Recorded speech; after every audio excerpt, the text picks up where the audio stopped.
Išvengiam iš 6 valandą. Mane girdite turbūt ir tie, kurie jungiasi į vaidą mūsų čia, reiškia, techninė direktorė, reiškia, mūsų klubo, reiškia, sako, kad jungiasi visi taip jau eigoje, po truputį prisijungia. Nu, būna prisijungusių nemažai. Nu, čia auditorijoje šiandieną kaip ir mažiau, nes turbūt toksai prieš šventinis jaudulys turbūt suėmės visus mus. Kas taip?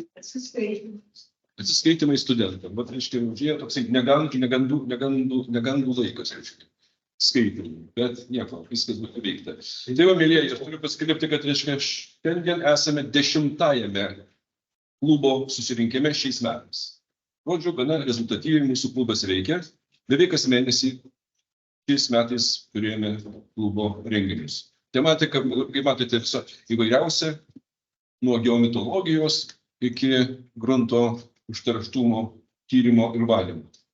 Tai va, tai šiandien mūsų svečias Vaidotas Rabačius, įmonė Virmalda, statybos įmonė, turbūt irgi užsiminėja dabar ir ekologijos klausimais. Džiugu pasakyti, kad Virmalda yra dirbusi prie Gedimino kalno. Reiškia, tuo etapu buvusio. Numatyt, kad kai bus naujas tvarkybos etapas paskelbtas, vėl mes susitiksime. Gali būti, kur palinkėtumėme. Tai va, tada klausome Vaidoto pranešimo ir diskutuosime. Vaidotai, prašau. Ačiū. Tai, kaip minėjo kolega Jonas, reiškiasi, mano vardas Vaidotas Rabačius, aš iš įmonės Virmalda. Tai mes esam, kaip juokdamas įsakyti, esam mažoji bendrija, o be tačiau esam turbūt didžiausia mažoji bendrija Lietuvoje. Bent jau darbuotojų skaičiai tikrai. Turime apie 100 žmonių, užsiemam statybą. Mūsų arkliukas šiaip iš principo visą laiką buvo įmonė apie 30 metų. Yra paveldo tvarkyba, daugiausiai užsiemam, reiškia, kviečiu pažiūrėti visus Sapiegų rūmus. Vilniuje mūsų naujausias projektas pabaigtas, kuris yra ypatingų grožio. Taip, kad jeigu eisite pro šalį, apžiūrėkite, tai yra vienas iš įspūdingiausių dvarų Lietuvoje. Tai kaip mes čia atsidūrėm, kas į tos grunte esančias kenksmingas medžiagas, kaip įlipom, tai kaip kolega minėjo, teko prisiliesti prie Gedimino kalno sutvarkymo ir tuo metu buvo labai didelė panika, kad kalnas griūna, mes būdami rangovais irgi už galvų užsiėmę, nežinom ką daryti, darėmės su viskuom, su kuom galėjom ir ką galėjom rasti, kol per bendrus pažįstamus subendravom su tokia kompanija iš Vokietijos, kuri, reiškia, siūlo tokią savaime susitankinančio grunto technologiją.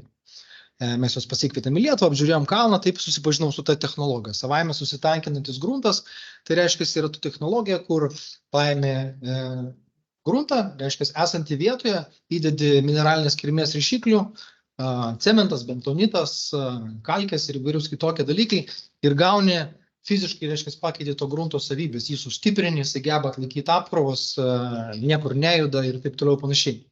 Tai va, tai pradėjo dirbti su tuo. Ir bedirbdami, reiškia, pradėjom bendrauti su KTU universitetu, atlikom eilę mokslinių tyrimų šitą temą, kaip tas grunto savybės išmatuoti, kaip padaryti tokias, kokių mums reikia galbūt, kaip dirbti su skirtingais gruntais, čia nepasakot, ten smėlis, molis ir taip toliau, panašiai, visi skirtingi. Tai va, ir atkapstėme dar vieną tokios technologijos savybę, kuri pasirodo turi netgi savo atskirą pavadinimą, tik vėliau sužinojom. Tai yra, reiškia, konsolidavimas ir stabilizavimas, lietuviškai vadinasi.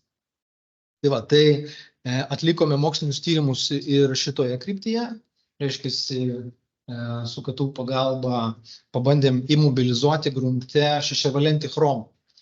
Kaip žinote, viena iš tokių kenksmingiausių, galbūt lakiausių medžiagų grunte, kuri irgi pasitaiko kartais Lietuvoje. Tai va, tai ir tie pradiniai tyrimai parodė, kad šitą technologiją puikiai veikia, tos koncentracijos, reiškia, gruntas, tas šešiavalentis chromas niekur neišjuda iš to grunto. Tai atvykau čia papasakoti, pasidalinti patirtim galbūt daugiau, kai kuriuose srityse aš įsivaizduoju, kad jūs daug daugiau už mane žino, todėl pradėsiu kaip naujokas pasakodamas tos visus čia basic dalykus, bet aš pradėsiu ir tiesiog perėsiu per viską nuo A iki Z, kad nieko nepamiršiu. Tai va, tai stabdymo galimybės irgi, kaip minėjau, reiškia, tokia pati pradžia, pati užuomazga Lietuvoje, aš nežinau, galbūt kažkas jau tą daro, bet man tiesiog nepavyko surasti Lietuvoje, tai ir aptarsim. Tai tiesiog noriu atkreipti dėmesį, kad cheminės medžiagomis užterštų teritorijų tvarkymo, reiškia, saugos reikalavimai yra tokie ir ten yra tas punktas, kurį visi paskaito, sakykime, kažkas gali paskaityti tik tais pačią pradžioje, kad cheminės medžiagos užterštos teritorijos tvarkymas apima priemonės skirtas šiom medžiagoms pašalinti. O bet tačiau mums labai suintrigavo ta įstatymo, reiškia, straipsnio dalis, kur parašyta, kad taip pat tas tvarkymas apima ir priemonės skirtas cheminių medžiagų sklidimui sustabdyti ir sumažinti. Tai va, tai mes į tą ir koncentruojamės. Mes nieko iš grunto nepašalinam su šitą technologiją, tačiau sustabdome kenksmingų medžiagų judėjimą. Tai, aišku, savaime suprantama, atsiranda klausimas, reiškia, kaip tos medžiagos tame grunte gali judėti. Tai viena problematiškiausių šakų tai yra judėjimas vandeniu. Reiškia, jos yra tirpios vandenyje, kadangi yra veikiamas gruntas kritulių, požeminio vandens ir kitų, reiškia, veiksnių, tos medžiagos gali iš tos teritorijos iškeliauti ir taip kenkti mūsų sveikatai ir gerovei. Aišku, yra dar kitas sritis, sakykime, kažkas gali būti, jeigu paviršinis gruntas yra užterštas, tai tos medžiagos gali būti pernešamos vėjo. Tai su ta mintim, reiškia, visą laiką apie tai galvodami, mes galvojam, kaip tą teritoriją, reiškia, apsaugoti, sutvarkyti, kad tos medžiagos niekur nejudėti. Tai čia dabar pasakoju apie tą būdą, reiškia, kuris vadinasi konsolidavimas lietuviškai, pasirodo, tas terminas yra toks, nors šiaip užsienio literatūra, pagrindė angliškai, kurią aš domiuosi, tai yra solidification, vadinasi. Lietuviškai tai būtų kietinimas, iš principo mes tą medžiagą kietinam. Kitas sritis yra stabilizavimas. Tai trumpai praktikoje jie labai dažnai eina kartu ir vadinasi, labai dažnai vadina tiesiog S/S, toks yra trumpinys priimtas. Tai konsolidavimas, kas tai yra, kaip minėjau, kietinimas, tai yra procesas, kurio metu gruntas maišomas su rišikliais ir vandeniu, džiūdamas jisai sukietėja ir sudaro vientisą kietą masę. Paprastai to pasekoje mišinys tampa nelaidus vandeniu, dėl ko sumažėja galimas reagavimo plotas su vandeniu. Reiškia, mes taip mažinam kenksmingų medžiagų išsiplovimo tikimybę. Stabilizavimas yra labai panašus procesas į kietinimą. Taip pat gruntas maišomas su rišikliais, tiesa gali būti su vandeniu arba be vandens. Ir skirtumas tame, kad tie nauji rišikliai, kurie įvedami į gruntą su jame esančiais cheminiais junginiais, pavojingom medžiagom, sudaro naujus junginius arba sumažina, sakykime, pačios terpės pH, reiškia, tirpumą, mobilumą tų medžiagų ir ko pasekoje, reiškia, tos medžiagos nebeišjuda ir nebesklinda į aplinką. Tai kaip ir minėjau, reiškia, SS tą procesą aš vis laik sutrumpintai vadinsiu, jeigu man pavyks, tai paprastai vienas be kito jie negyvena. Ar jeigu darai konsolidavimą, reiškia, tą kietinimą, tai paprastai yra kažkokia tai rūšis ir stabilizavimo. Jeigu darai stabilizavimą, paprastai kažkoks tai lygis pasiekiamas ir to kietinimo. Tai cheminiai procesai, kurie vyksta, reiškia, to proceso metu yra pakankamai sudėtingi, ten ne visą laiką gali atspėti, kas nutiks ir kaip ten bus. Tačiau galime išskirti kelius pagrindinius veiksnius, kas tuo metu vyksta. Tai pirmas yra teršalų sorbcija į gruntą ir rišamasis pridėtinės medžiagas. Reiškia, tiesiog pridėtinės medžiagos sureaguoja. Teršalai sudaro naujus vandeninius tirpius junginius ir jie tenais pasilieka. Kenksmingų medžiagų mobilizavimas dėl grunto pH modifikacijos. Tai kaip minėjau, reiškia, tirpumas sumažėja, mažiau judrus tie teršalai būna. Teršalų įterpimas į kristalinę gardelę, reiškia, kietinimo proceso metu, teršalai įsiterpia tarp molekulių, reiškia, skirtingų ir taip pat irgi nejuda. Silikato hidrato gelio viduje labai panašu į tą patį, tiesiog cementavimo proceso metu teršalai lygiai taip pat yra uždaromi, reiškia, to gelio viduje. Ir paskutinis momentas tai yra, kad tas, kur minėjau, nelaidumas vandeniu atsiranda, kai kuriais atvejais iki 10-11 metrų per sekundę, tai yra praktiškai visiškai nelaidus vandeniui. Ir taip, reiškia, ta vientisa monolitinė masė ženkliai sumažėja vandens laidumas toje visoje masėje ir, reiškia, reaguodamas tik su paviršiumi, mes taip sumažiname apskritai reagavimo su vandeniu galimybę. Plotą. Tai kokie atsiranda privalumai šitos technologijos ir naudos? Reiškia, tausojami gamtiniai resursai, panaudojamas teritorijoje esamas gruntas vietoje atvežtinių. Reiškia, įprasta praktika yra, jeigu randame kažkokių kenksmingų medžiagų grunte, jas iškasti, išvežti ir vietoj jų atvežti naujas. Tai šitos technologijos atveju to daryti nereikia. Karjerose daugiau smėlio, nesakau, kad jo trūksta, bet tiesiog tas yra nereikalingas, reiškia. Dalykas, aišku, sumažinam transportavimo kaštus, reiškia, jeigu gruntą reikia atsivežti, pavyzdžiui, nėra šalia karjero švaraus, tai gruntą, reiškia, atsivežti yra pakankamai brangu. Taip pat tą išvežtinį gruntą, mesgi jo, jisai niekur nedingsta. Lygiai taip pat mes įkaupiam savartynus iš principo ir savartynai tiesiog plečiasi ir auga. O savartynai yra, nenaudingos turbūt teritorijos. SS technologija apdirbtas gruntas gali būti panaudodamas statybvietėje. Tai, kaip minėjau, ta konsolidacija, reiškia, yra valdomas procesas. Gali būti jisai labai kietas, kaip betonas, kažkas minėjo, reiškia, viską užbetonuosim, bet tačiau tam tikrais atvejais jisai yra pakartotinai iškasamas. Reiškia, tu tą gruntą sustabilizavęs, konsolidavęs, jisai yra kietas, jisai gauna statybininkams reikalingas savybės, sakykime, atsparumo gniuždymui, atsparumo deformacijom, ir ant jo galima statyti pastatus, ir jis taip pat gali būti vėliau pakartotinai iškasamas. Aišku, čia yra tam tikra riba, kaip tu sukėtini, tik su ekskavatorium galiu, pavyzdžiui, iškasti, tu rankom neiškasi, bet mes tikrai turim tokių atvejų, kur tiesiog labai paprastai su kastuvu antrą kartą atsikasam komunikacijas, pavyzdžiui, jeigu mums reikia toliau jas naudoti, arba tą gruntą panaudoti dar kartą. Tai paminėjau, aišku, kitas savybės, tačiau viena iš pagrindinių, mano galva, viena svarbiausių savybių, kad dalis tų rišiklių, kurie panaudojami konsoliduoti arba stabilizuoti gruntą, yra pramonės atliekos, kurias mes lygiai taip pat vežame į savartynus ir niekur jų nenaudojame. Iš tokių galiu išskirti cemento krosnių dulkes, šlako krosnių dulkes, pelenus ir, sakykime, kai kurias kitas galbūt anglis ir taip toliau, bet principe šitam procese mes galim panaudoti ir gamybės pramonės atliekas. Ir ekonomika tame ir atsiranda, kad įprastiniu atveju, sakykime, naudojam, rišiklių yra įvairių, bet jeigu naudotume vien tik cementą tam sukietinimui, sakykime, arba stabilizavimui, tai ekonomiškai tai nebūtų taip naudinga, kaip naudoti gamybos pramonės atliekas. Ir pasaulinėje praktikoje tas yra labai paplitę ir labai plačiai naudojama.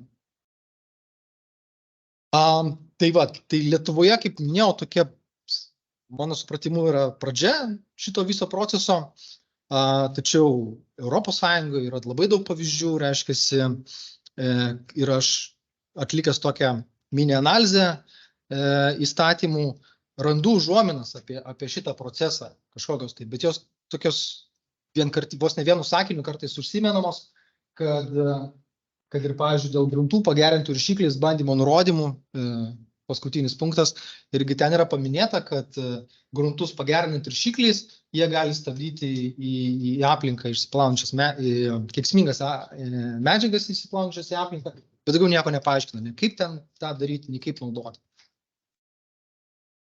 Tai žvelgiant giliau, panaudojimo sritis reiškia, ką gali padaryti SS procesas, ko negali, tai ne viską galim stabilizuoti, pasaulinė praktika rodo, tai galim ir stipriausias aspektas šitos technologijos yra metalų stabilizavimas.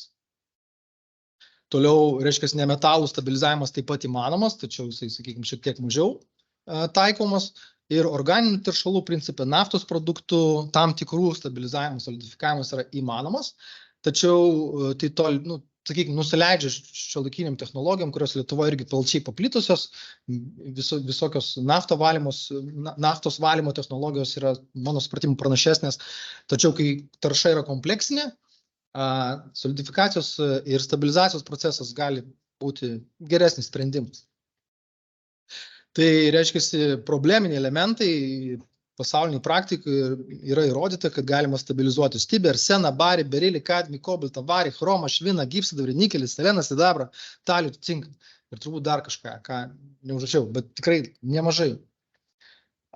Taip pat, kalbant apie nemetalus, įvairūs fluoridai, cianidai, nitratai, fosfatai ir sulfidai yra stabilizuojami. O naftos produktai tai yra PAH galimybė, PCB, reiškiasi polichrolinti bifenilai ir tam tikrais atvejais PAA, poliaromatiniai angliavandeniliai. Tai reiškiasi, reikia suprasti, kad ne tik tais svarbu, reiškiasi, bet kaip tą padaryti, reiškiasi, nuvykti į vietą, ten kažką sumakaluoti, kažko prileisti ir sakyti, kad viskas čia bus labai gerai. Tas procesas pasaulinėje praktikoje yra labai išdirbtas, labai detalus ir labai atidžiai, reiškiasi, ypač aplinkosaugininkai žiūri, todėl reikalinga, reiškiasi, tam tikrus žingsnius atlikti iki tos technologijos taikymų. Tai pirma, reiškia, reikia įvertinti riziką. Reiškia, reikia apžvelgti tą taršą esančią grunte, kokia jinai yra, ją galim apskritai stabilizuoti, negalim stabilizuoti.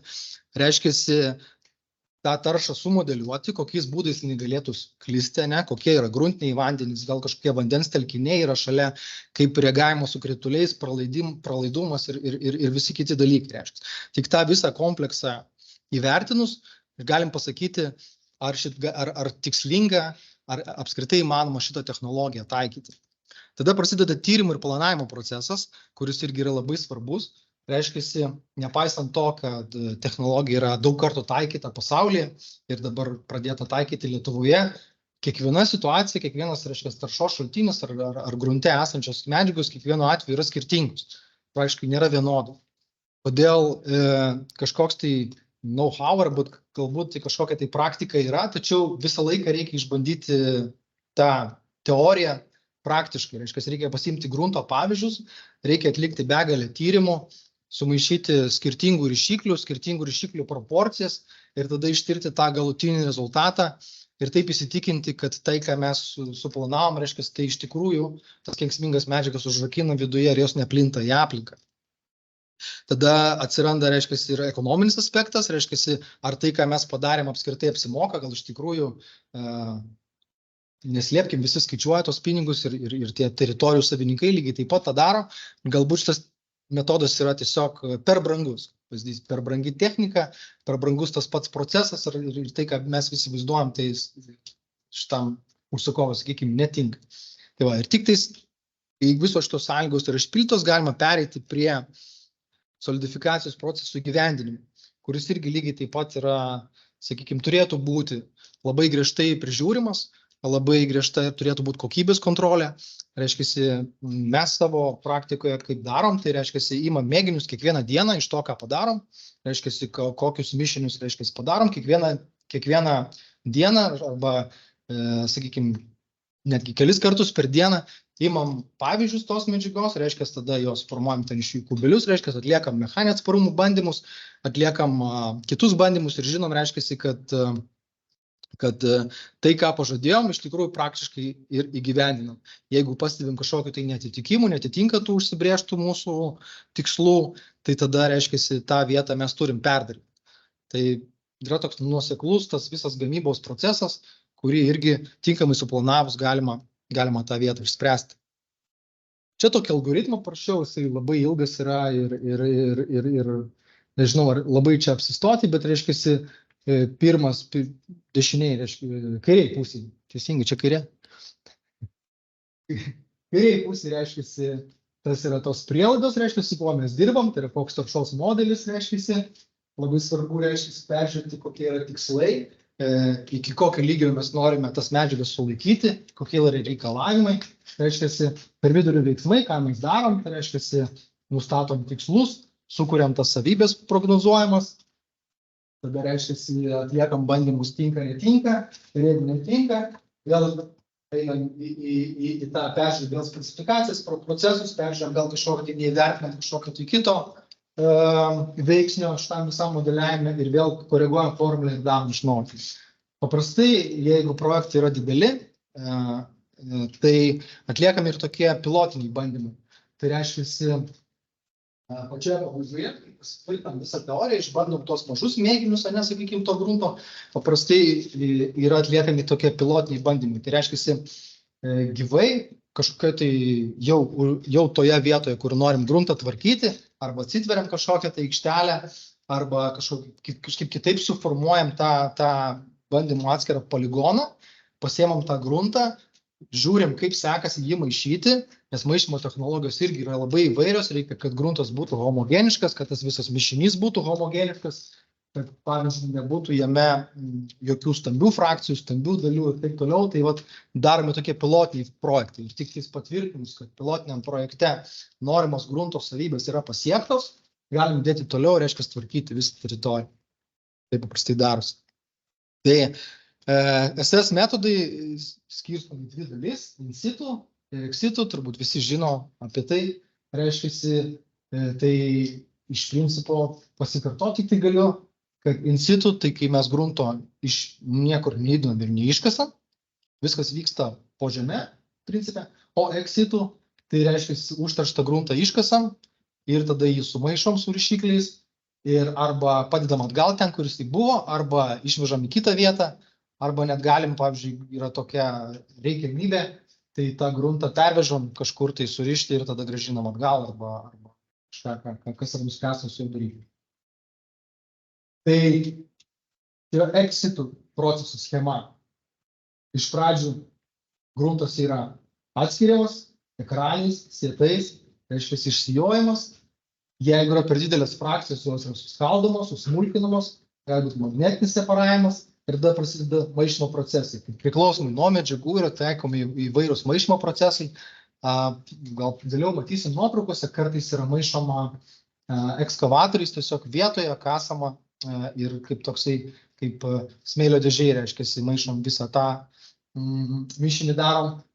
Būna tiesiog maišyklės pajungiamos, reiškia, kurios būna ypatingai našios, tam būna 100 kubų, 150, 200 kubų per valandą galimi tokie pajėgumai, kur per gruntą tiesiog specifiškai dozuojami yra rišikliai ir iš tos maišyklės iškeliavo jau homogenizuotas mišinys ir jis toliau gali judėti ten, kur mums reikia. Tai va, ir tada gruntas pačiam gale yra deponuojamas vietoje arba išvežamas priklausomai nuo to, kaip kokie reikalavimai. Tai va, ex situ ir keli įrangos pavyzdžiai, mechaninio atskirimo įranga, reiškia, kur tas gruntas tiesiog arba būgno principu, arba tiesiog per sietą yra prasijojimas, skaldinimo smulkinimo įranga, sakykime, pavyzdžiui, mes naudojam tą ekskavatorius tokį kaušą priedą, kuris yra dešinėje. Tai su juo pasėmėm, reiškia, gruntą ir tada jisai susimala, o viskas, kas nesusimala, reiškia, lieka kaušė ir tada tas pasidedant tos darbus.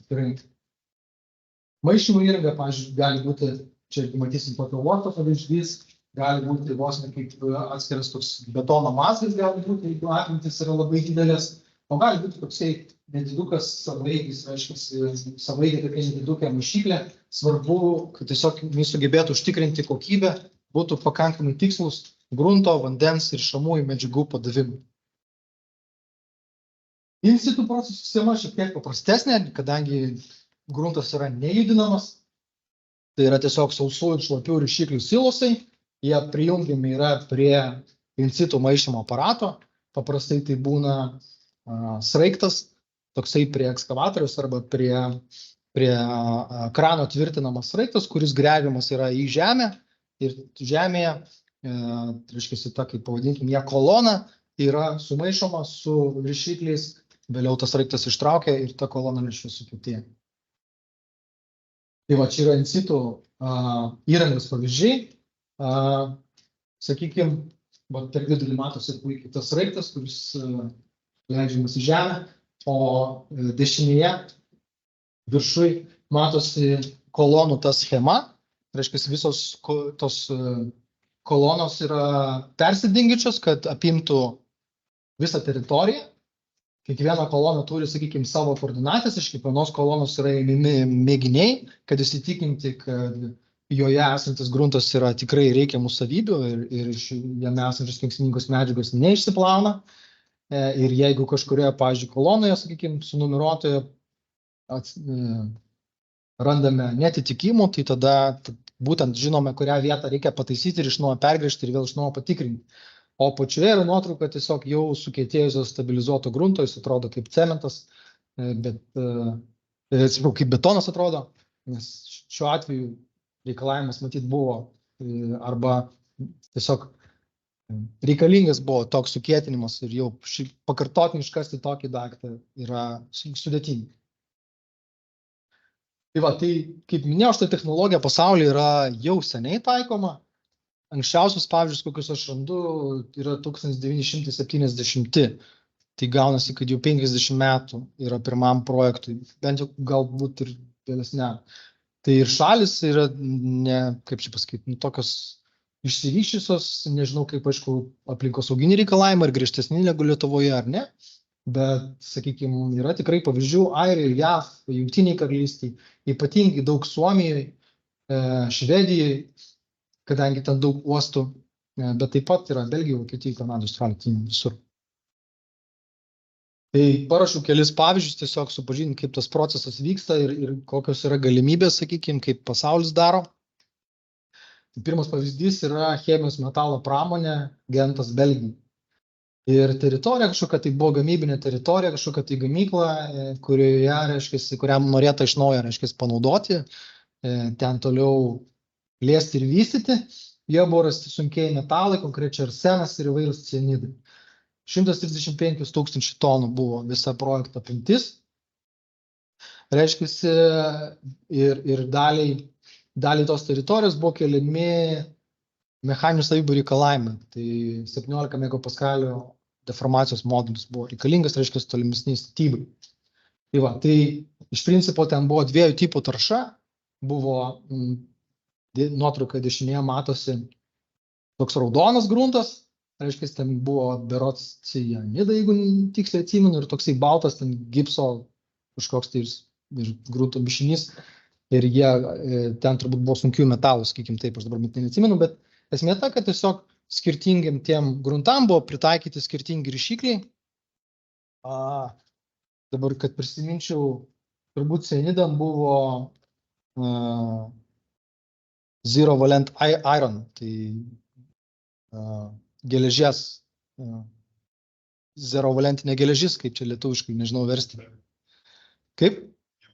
Neutraliai geležis, sakykime taip, o kitam, reiškia, gruntui buvo panaudotas Portland cementis ir krosnių šlako krosnių dulkės.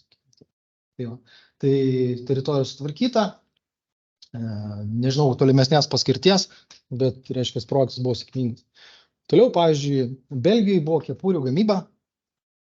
Ir ten buvo nuo labai senai, kai žmonės galvoja, kad gyvsidabris yra labai gera medžiaga ir visai nekenksminga.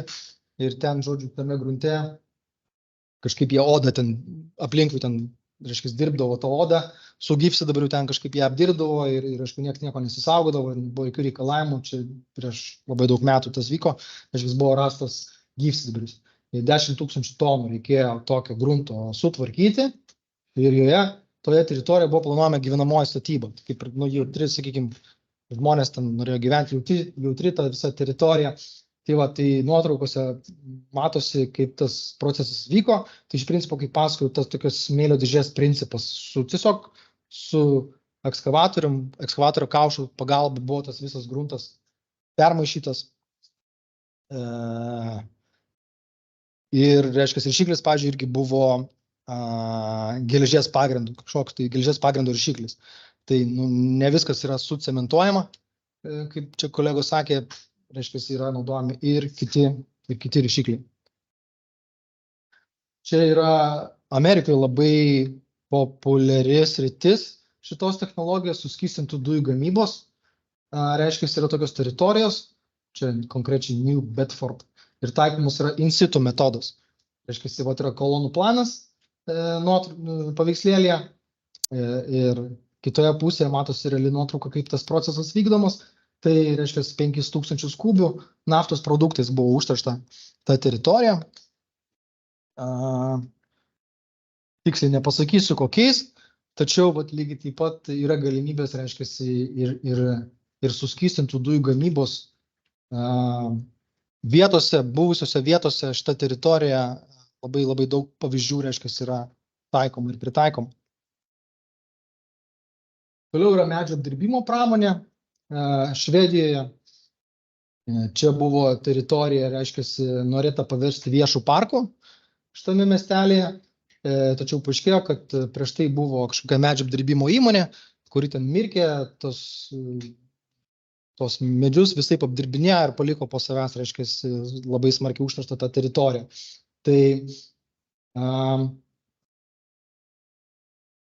čia apačioje matosi, kokios koncentracijos miligramų, kilogramai buvo rastos.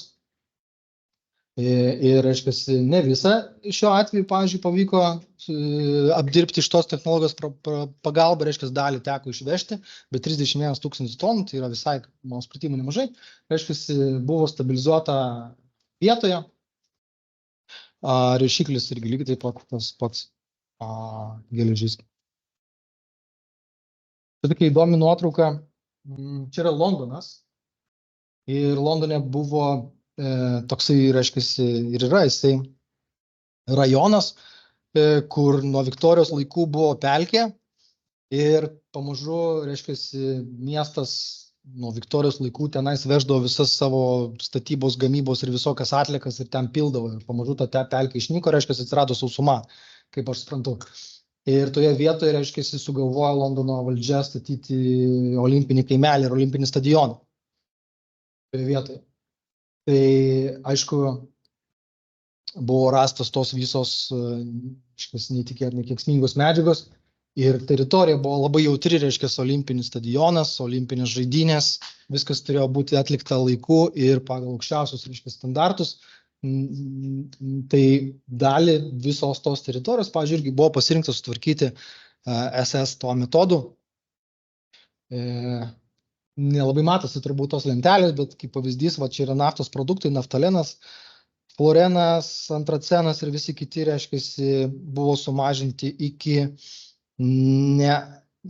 neaptinkamo lygio.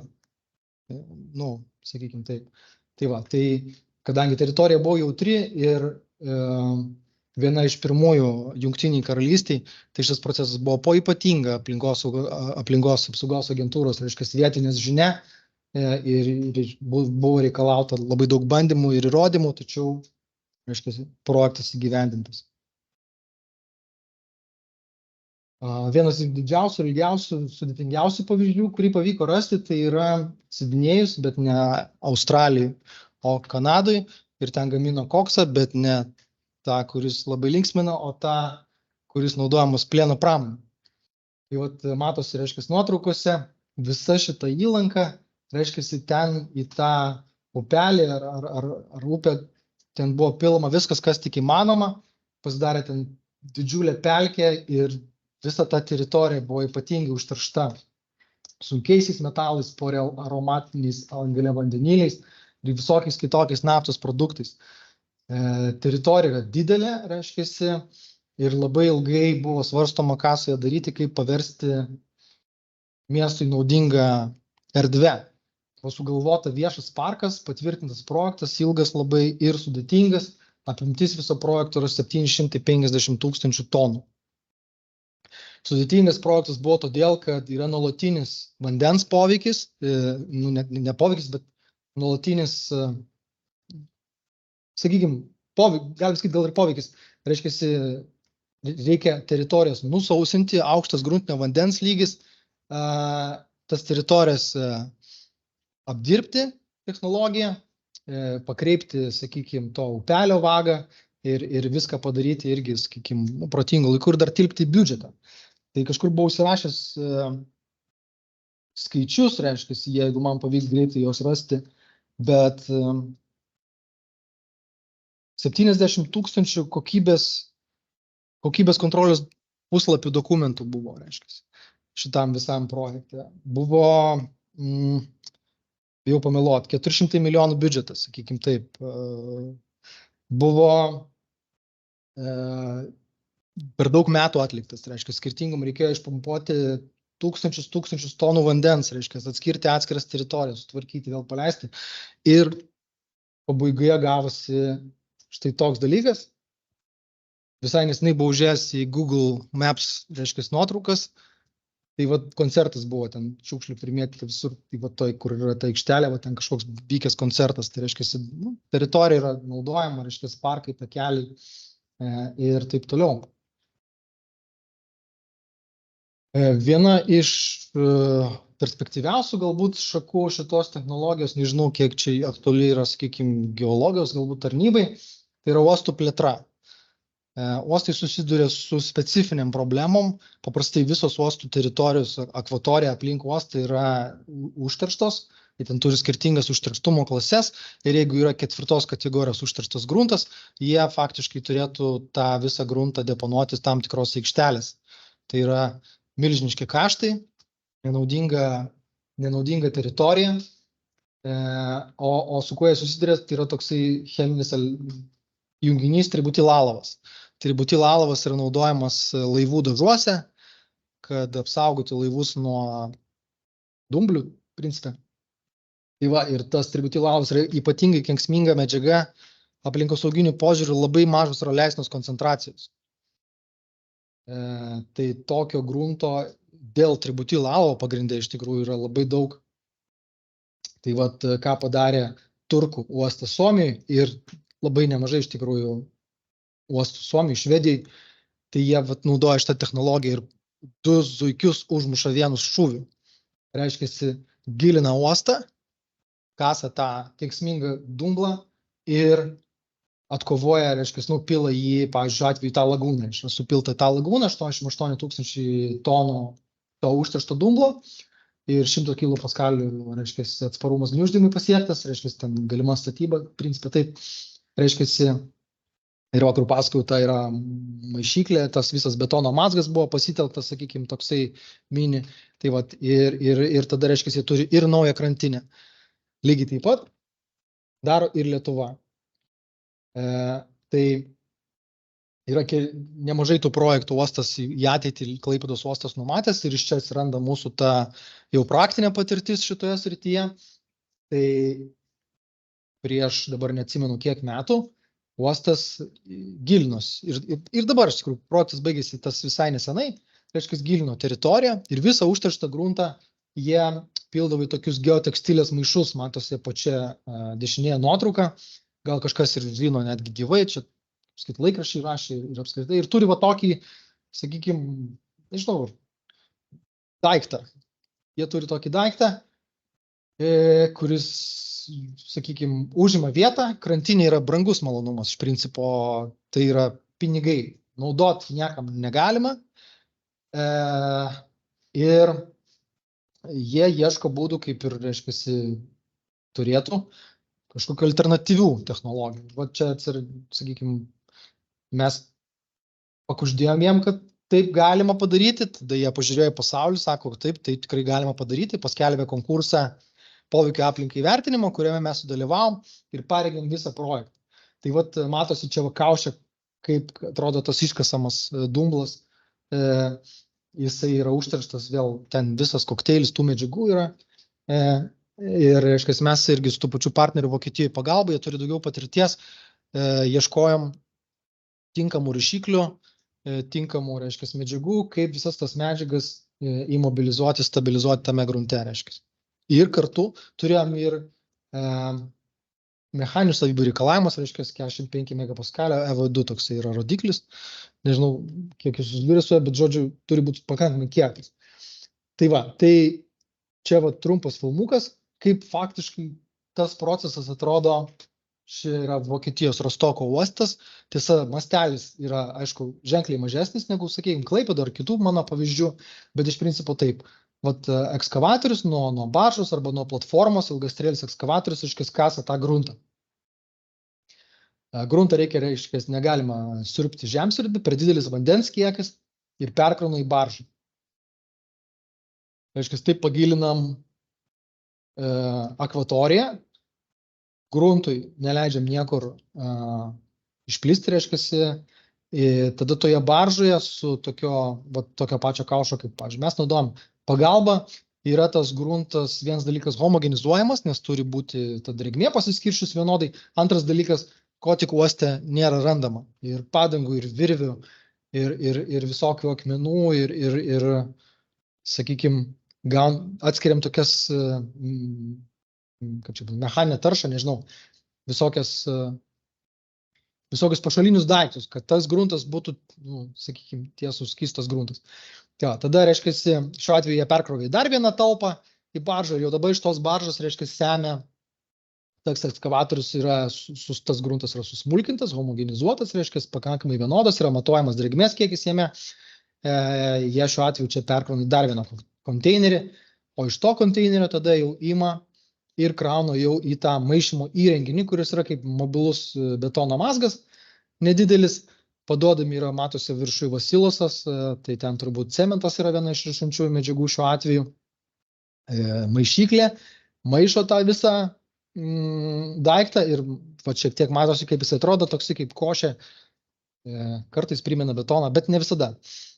Ir jisai keliauja į betono siurblį, betono siurblio pagalba, tada tas visas mišinys nukreipiamas, šiuo atveju jie nukreipia, pasimatys nuotrauką, po vandeniu. Reiškia, prie pat dugno jūros yra padėtas tas vamzdis ir iš jo pamažu skiriasi teka tas apdirbtas gruntas, atrodo, taip sukietėjęs atrodo, reiškia, ir jisai pamažu kyla, kol išlenda iš vandens, reiškia, ir turim tvirtą pagrindą. Yra, kaip ir minėjau, ten kelios naudos šito proceso yra, tai reiškia, turim naują krantinę, mažiau reikia visokių papildomų inžinerinių sistemų, ten tokių kaip inkaravimas, senelės, reiškia, ir taip toliau. Tai taupom. Tai va, tai kaip minėjau, mes su šitų vokiečių pagalba padarėm lygiai tą patį su Klaipėdos gruntu ir gavom tokius, čia yra pavyzdžiai tos medžiagos, kurios mes vėliau tyrėm. Ryšikliai, Portland cementas ir skystas stiklas. Deja, dėl laiko stokos turiu prisipažinti, labai daug ryšiklių neišbandėm, kadangi buvom įsprausti į rėmus, sakykime taip, gal dėl patirties stokos. Ir tos pagrindinės problemos tributil alavo, nors ir sumažinom koncentraciją 99,990%, mes vis tiek neįveikiam tos leistinos ribos.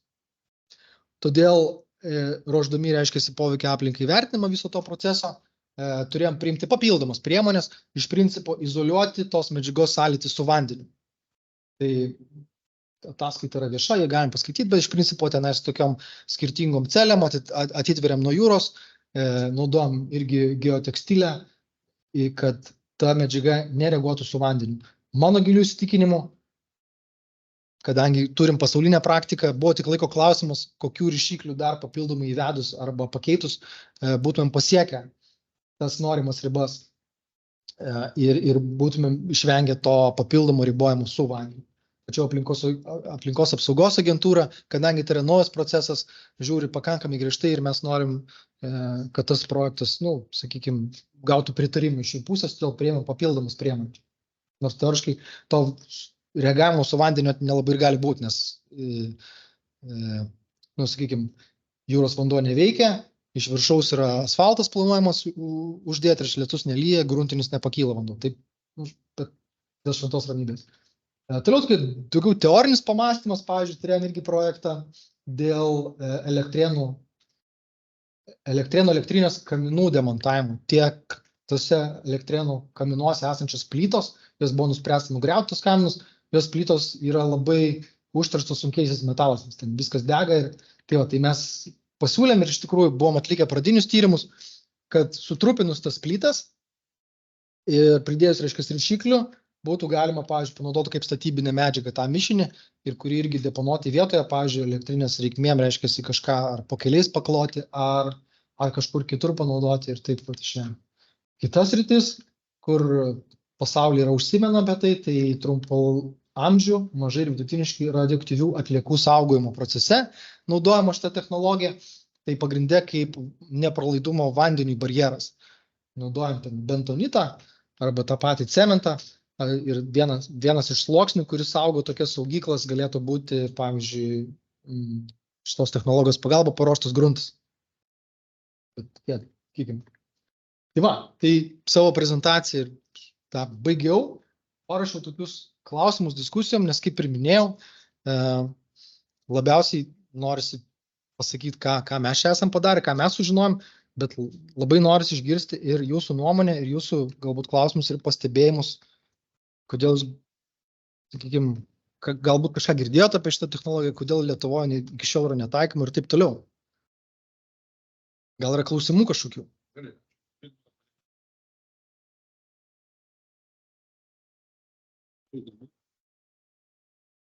Taigi, klausimai.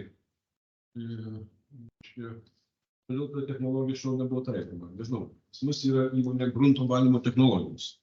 Pats pavadinimas yra grunto valymo. Štai vėl, tavo kaiminystė. Ir buvo, ne? Grunto valymas, tai jie, matyt, nebuvo nepažįsta, bet jie užsienio, tai tik tai grunto naftos profilį. Tai mano supratimu, aš tokią analizę rinkos, sakykime, tokią mini esu padaręs ir mano supratimu tai yra senai išdirbtas, labai gerai žinomas ir labai geras metodas valyti naftos produktus. Bet vienas iš mano klausimų yra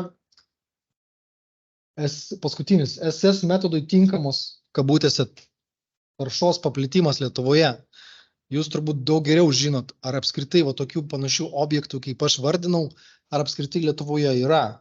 Gal jų tiesiog nėra tokių, arba labai... Ne, kad būtų taršos objektas, kur nustatyta tokia tarša, bet galbūt dėl kaštų nieks neapsiema valyti, arba dėl šitos technologijos nežinojimo tiesiog nėra tas daroma. O gal tokios ir nėra, tokių dalykų mes nesutinkam.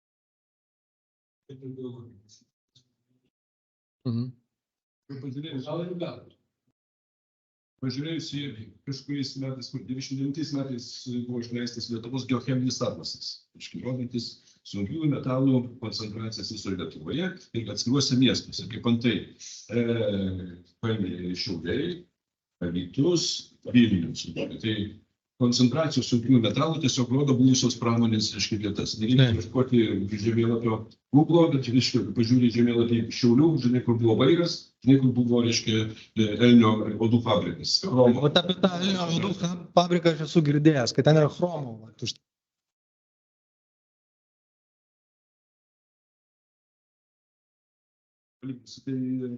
Kur buvo sniego savarkytas, kur surinkdavo sniegas ir talpindavo. Ten sunkių metalų tikrai nėra koncentracija. Alytaus snaigės fabrikas išlindo. Ir paskui ten ežeriukas toks vienas džeilydės, ežeriukas, kur buvo irgi savarkynų paverstas. Tai va tokias vietas.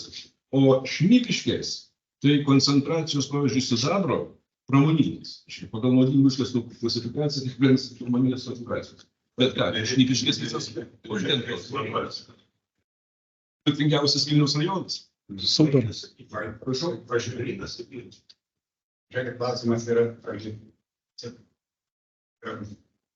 patį minėjot chromą, bet kaip tas chromas surišamas ir pasakyti betonuojamas, bet chromas surišamas su kažkoks minėtai kristalinės gardelės, įdomi mineralai, seni mineralai. Kaip tas? Analizuodami chromą mes naudojom Portland cementį ir bentonitą. Ne, atsiprašau, meluoju. Mes naudojam toksai yra karbofilas, yra kaip prekinis ženklas karbofilas yra. Tiesiog iš anksto paruoštas mišinys, aliuminio ten kažkas turbūt, dabar neatsimenu mintinai tos cheminės sudėties, bet mes tiesiog jį pirkom iš Vokietijos kaip po paruoštą medžiagas, kaip paruoštą mišinį. Bet ten jo, sakykim, cemento pagrindas.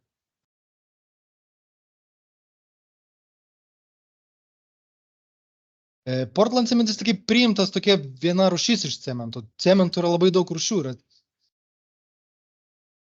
Kuo skiriasi?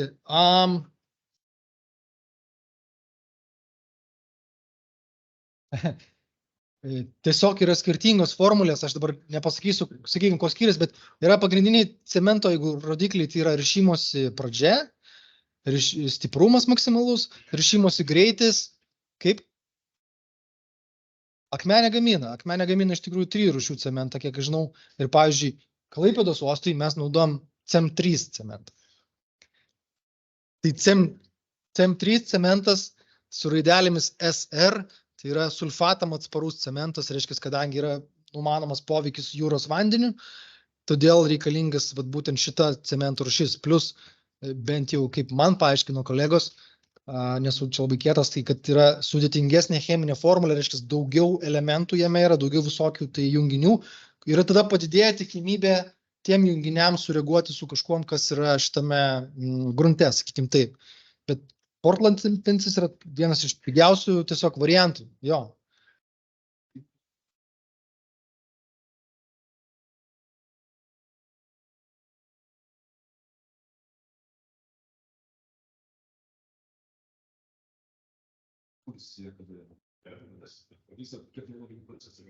O tarp kitko, su akmenės cementu, sakykim, mes esam tolimesniuose planuose tų mokslinių tyrimų ir labai didelis noras yra iš mūsų pusės visą tas teorinės žinias, kurias dabar randam pasaulyje, panaudoti praktiškai. Tai su akmenės cementu esam, net nežinau, galiu sakyti, gavę, reiškia, tų dulkių iš jų pabandymų, tų gamybinių atliekų ir planuojam ES pagalba, ES lėšomis įvairiausius variantus, reiškia, tų cheminių medžiagų įmobilizavimo, panaudojantis dulkės tokį projektą pasileisti ir ištirti tą dalį. Nes visur tiesiog reikalingi investicijos ir tyrimai, tie cheminiai tyrimai pakankamai brangus. Vienas iš klausimų diskusijom, čia rūšių taršos plėtimo stabdymo įrodymai. Tai, ko noriu pasidalinti, tokia galbūt savo šaudų į kojas, bet Lietuvoje, mano supratimu, nėra tokio vienodo nusistatymo, kaip mes išmatuosime, kad ta tarša nesklinda į aplinką.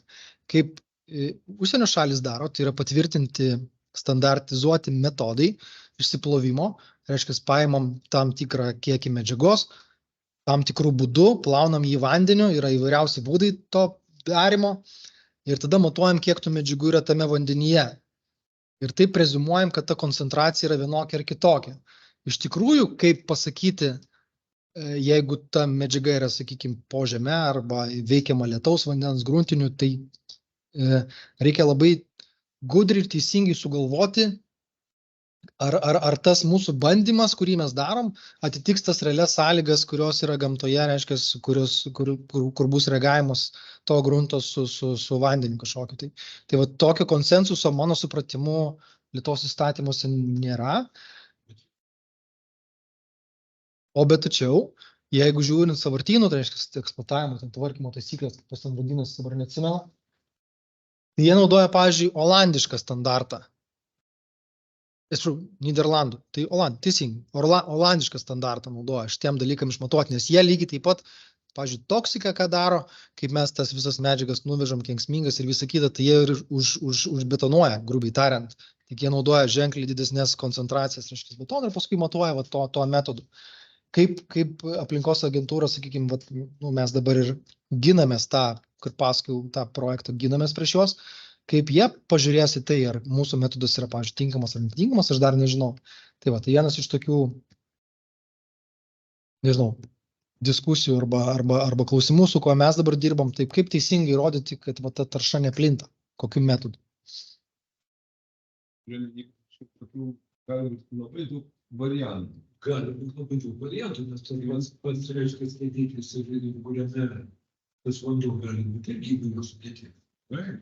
Polivalentiškumo problema. Visiausiai daug variantų. Tas vandinys, bet ir vandens cheminį sudėtį. Bet vis tiek tai yra laikinas sprendimas. Šimtai metų laikinai. Būtent, nes vis tiek visas dėtas vadinkim užbetonavimus. Vis tiek yra laikinas. Romas, kuris minėjo, sakydė taršalai, nežinau, gal organiką galima pakeisti kaip organiką. Bet kur yra chromas ir panašius kiekį metalai, jie vis tiek sėdi. Tai tik laikinas pasaulimas.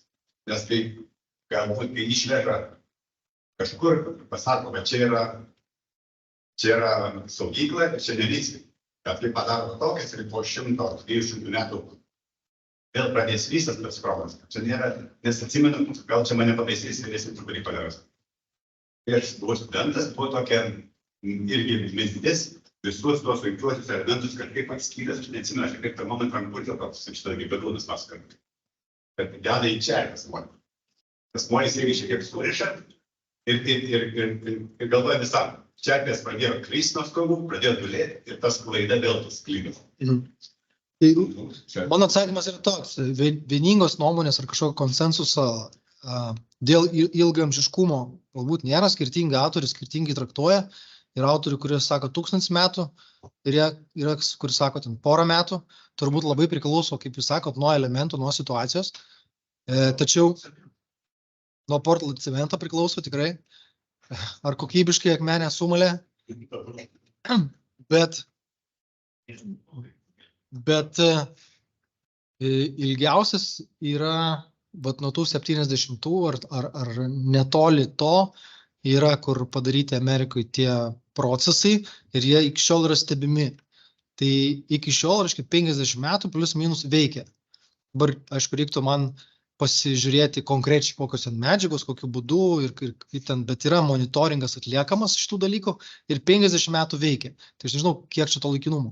Antras dalykas, tinkamas, mano supratimu, jeigu tinkamai suformuoti tą teritorijos tvarkymo planą, galima kitom priemonėm tą ilgamžiškumą užtikrinti. Paprastai darosi tie, kaip vadinasi, kepurės, angliškai cap, o lietuviškai tai turbūt dangčiai kažkokie, tai molio, pavyzdžiui, dangčiai ir dar kažkaip, kad tą teritoriją, sakykime, papildomai izoliuoti nuo aplinkos poveikio. Tai iš vienos pusės pakankamai ilgamžiškas procesas, nes nėra duomenų ilgesnių negu 50 metų. Iš kitos pusės nuo suplanavimo ir įgyvendinimo galima galbūt tą prailginti daiktą.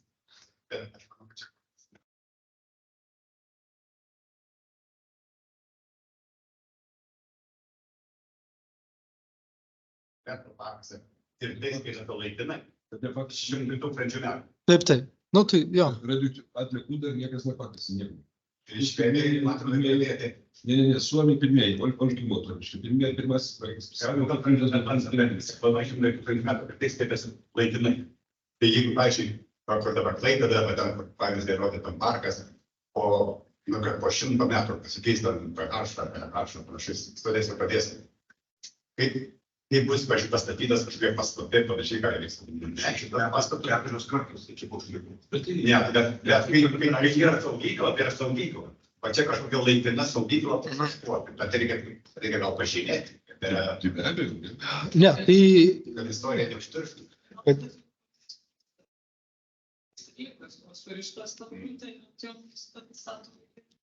Jo.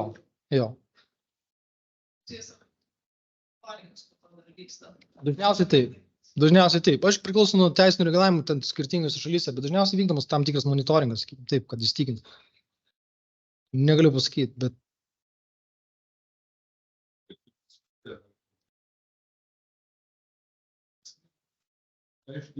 Koks yra iš viso tas kaimynus negalime.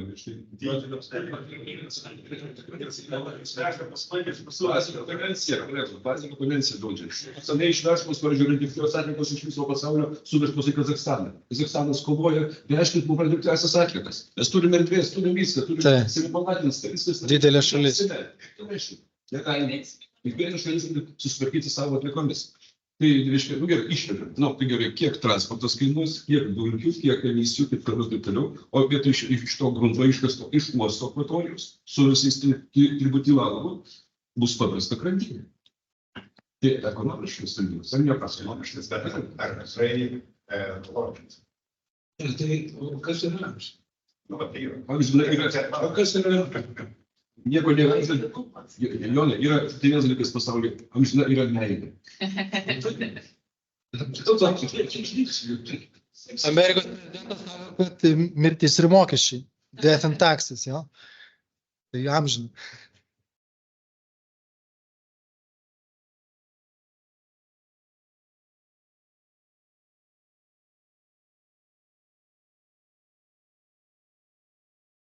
Dabar sakykime, pasakau tik dar iš repliką. Baigus. Replika reiškia, kodėl mes formuojame užterštų teritorijų, reiškia, duomenų bazę, kur ten sunešta, viskas sudėta nuo tarybinių laikų, visi sertifikatai, prisiminėte. Buvo klausinėjami kolūkių pirmininkai, dar kurie, reiškia, kurie atsiminė, kokia buvo vieta, reiškia, viskas žymėti. Nors dabar ten lygus gražus laukas, parkas ar panašiai, niekas nežinos, kad ten, reiškia, yra buvęs kažkoks kaip pesticidų sandėlys ar juodligės palaidojimas. Tai va, tai institucija mintis yra labai svarbu, teisingai jūs sakau. Jo, aš tai tiesiog mes kaip pristatinėjom arba galvojam arba šnekam iš to pačių uostų, tai kokios tos alternatyvos? Ar taip atrodys ir visi sakys, kad gerai? Ar atrodys, sakykime, naudingą daiktą gausim ir vis tiek taip pat bus realiai. Formaliai jas turėtų uždengti kažkada apsėti žolę, bet turbūt dar ilgai. Ir nieks nesuinteresuotas to padaryti. Jo, bet...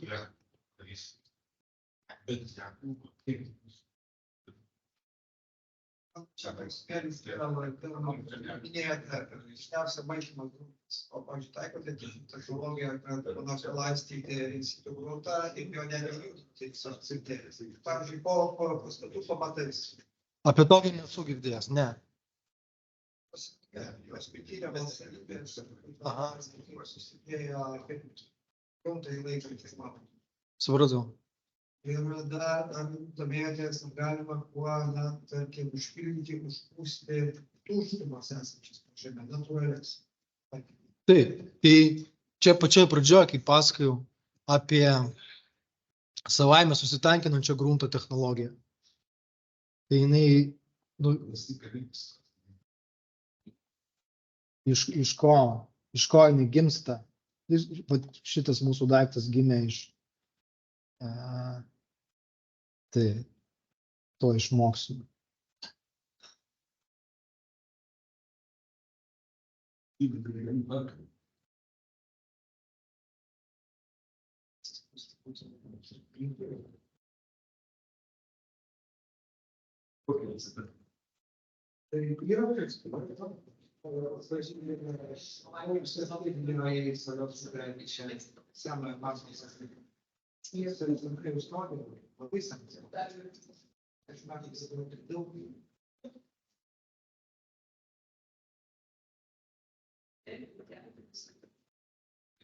Mes vadinam šitą daiktą, kuris iš principo yra labai panašus, ką aš pasakojau, tai savaime susitenkinančių gruntų.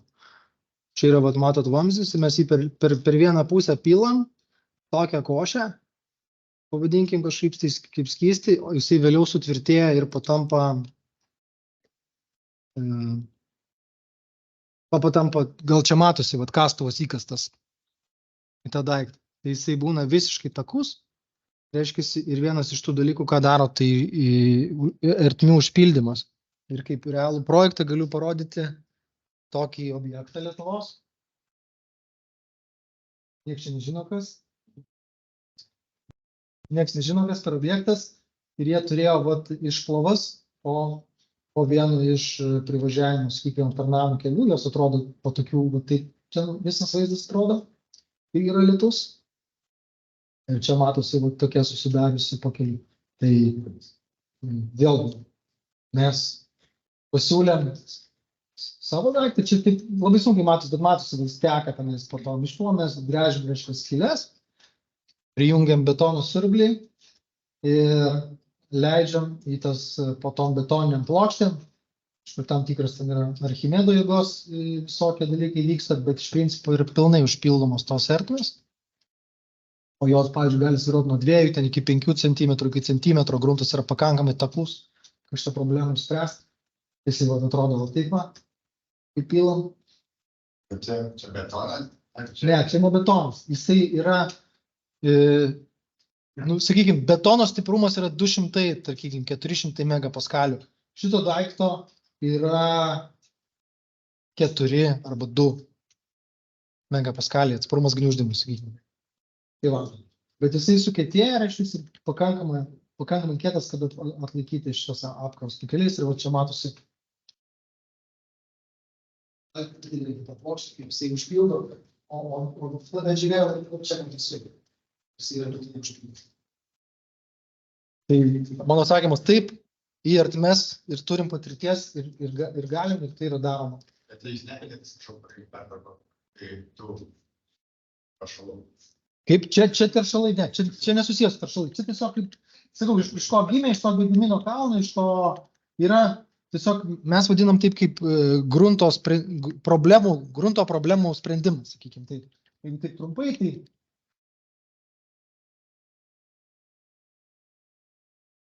jo, jisai susitankina pats, jo nereikia tankinti. Reiškia, tose vietose, kaip, pavyzdžiui, požeminis rezervuaras yra, reiškia, sumažėja iškasos. Nereikia įkaravimo, susitankina šitose vietose, nes čia niekas nesutankins, nepaisant to, visi pasakoja, niekas nesutankina. Reiškia, tai realus projektas irgi atrodo kaip bala ir čia tikrai ne cementas, teisingai. Bet tik dabar neturiu nuotraukos jokios, kaip atrodo po. Va, taip atrodo po. Jau atkasta ta prieimanga, mes užpylėm, kitėjo gruntas susitankino, sustingo, sukastom gališką.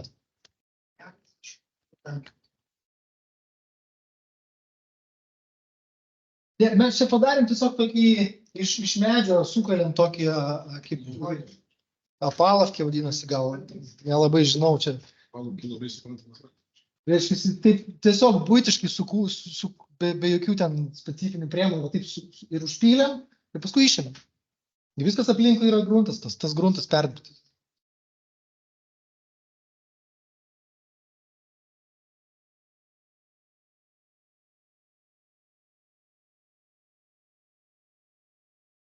Tai jo, aš...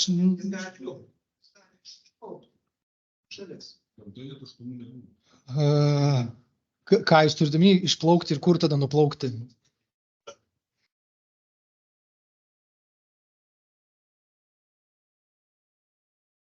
Tai jisai pils ir kils iki viršaus, kol bus visiškai užpilta.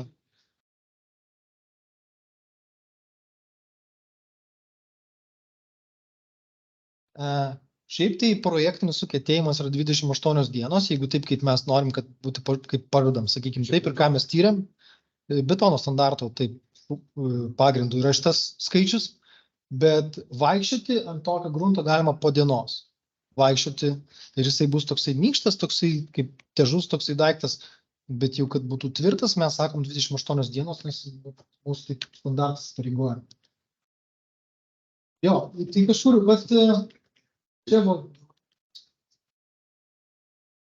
pavyzdžiui, čia Vokietijai, mes, kadangi, kaip sakiau, iš vokiečių išmokom šitą daiktą, tai vokiečių yra skaidrė šitą principę, ir Vokietijai tas daiktas vadinasi Flüssig Boden, ir jie ten jį naudoja visą šitą. Tai vienas iš tų, kaip jūs sakėte, tas nemigravimų. Pamatais, tai čia tas pats daiktas, jisai irgi cemento pagrindu, bet ten dedasi kiti dar pildomi dalykai. Na, čia nukrypam dabar į kitą tematiką šiek tiek. Jo. O kaip atrodo, kaip jisai toksai kietesnis su ekskavatoriumi iškasamas.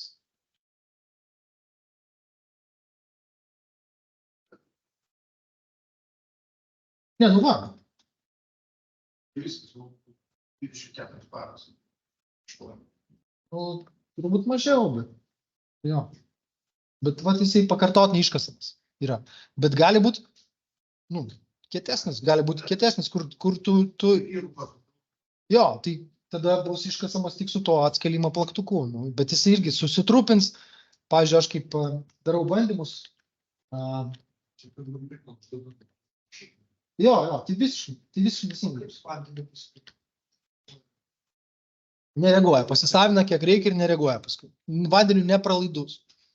Tai vat vienas yra, kur labai silpnas, reiškia, toksai net jisai kaip smėlis, toks net ranką negali paimti to kabelio, kartais jis tau rankose subyra. Bet jeigu jis ant žemės, jisai turi deformacijas, modulio atsparumą, viskį.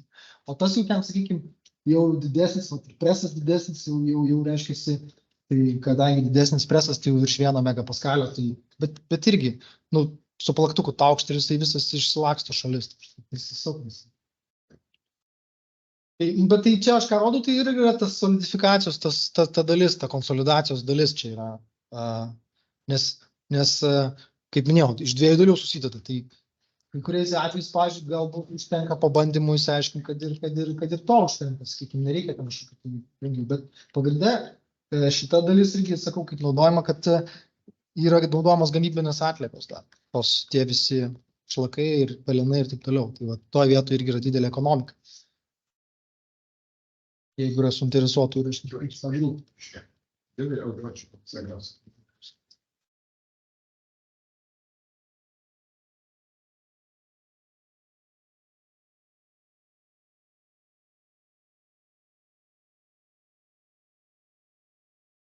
Iššalas sustabdyti. Ne, iššalas tirpsta, kadangi ten jie buvo naudojami radioaktyvias atliekas saugoti žemė šalia ir įvairiausius kitus industrinės atliekas. Tai dabar, kadangi jis aktyviai tirpsta, tai tose vietose tiesiog tie toksiniai chemikalai yra paleidžiami. Bet buvo labai patogu. Iškišai ledą ir viskas tau tai nieko nereikia. Tai įdomu, kad turėsim šitą globalų tokį reiškinį ar šitais metodais. Irgi galbūt tvarkyti. Ir pirmiausias, kad jie anksčiau irgi galvoja, kad ledas yra amžina. Čia jau laikas amžinas laikyti. Ir turim gamtinę bėdą, aišku, kad turime virusų ir bakterijos, kurios mums nėra įprastos iš savo laikų. Tai čia bus vienas biologinis dalykas, o kitas žmogaus būdas.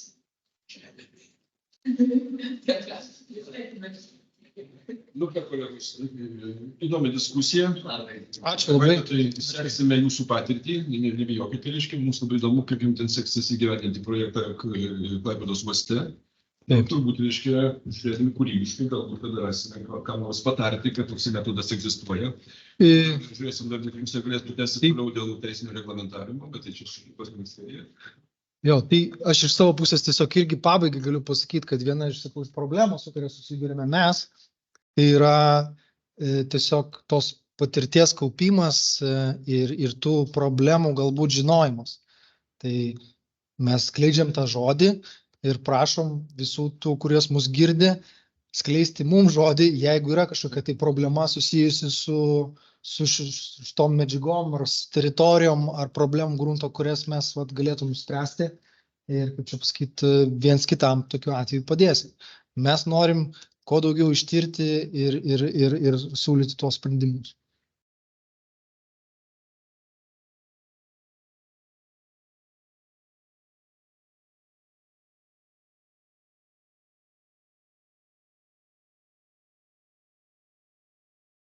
Taip.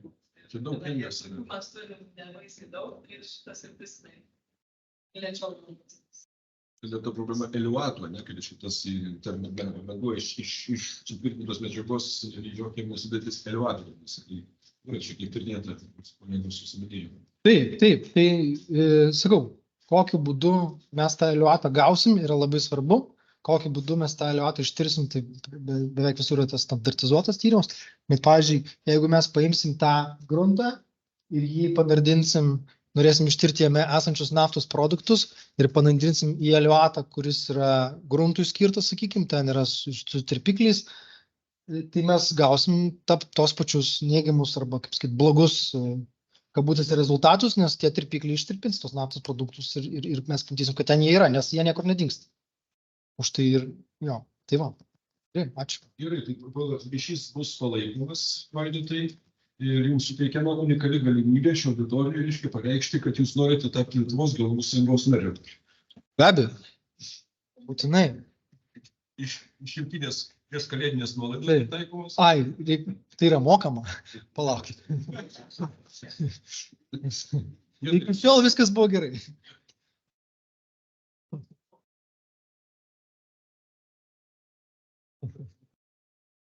Bet, kaip tai trumpas pažymiukas, susite mes, kaip sakant, Būtinai. ir gausite jūs visą informaciją apie kitus mūsų geologų klubų renginius. Būtinai. Kas bus sekančiame klube, kolegos? Dėmesio. derinu pranešimą, tai bus radioaktyvių atliekų tvarkyba. Reiškia, kaip vykdoma Ignalinos atominės elektrinės panaudoto branduolinio kuro ir aukšto radioaktyvumo atliekų, reiškia, projektas. Čia bus, ta tema bus... Irgi labai įdomi tema, jo. Taip, kad galėsite prisijungti arba dalyvauti tiesiog. Tai va, tai tokios žinios, kolegos. Tai Labai įdomus temos. labai įdomios temos. Luna parke, buvote kas nors Luna parke? Taip, skaičius. Tik praėjus, jo? Tai va, aš buvau šiandieną Vilniaus pilių rezervatų direkcijos pasitarime, kadangi su patariamojo taryboje, sakau, kas per pervenis yra tas, reiškia, Luna parkas, reiškia. Ir dabar ten sukurtas, reiškia, ten vizualizacijos projektas, įmonė atvykusi iš Vroclavo, ir sukurtas, reiškia, vizualizacijos, kaip čia pasakyti, tas teikis, reiškia, kur parodomas Kreivosios pilies paėmimas. Atkreipiu dėmesį kolegos. Rekomenduoju aplankyti. Kadangi pirmą šių metų geologų klubo renginį pradėjom nuo Vilniaus pilių atsiradimo, Vilniaus pilių kalnų, tvėrimos ir taip toliau, taip kad su šitą žinia ir baigiau šių metų mūsų geologų klubų veiklą. Ačiū visiems. Ačiū. Tai čia doktoranto konferencija. Taip, ir pasim pasižiūrėję. Ačiū Vaidutė tau, kad pamatė, kaip sakai, grįžti. Šiaip tai mintis būtų, anas, kai darėme Dalinkevičių tokį konferenciją. Ten jau gana, kaip sakant,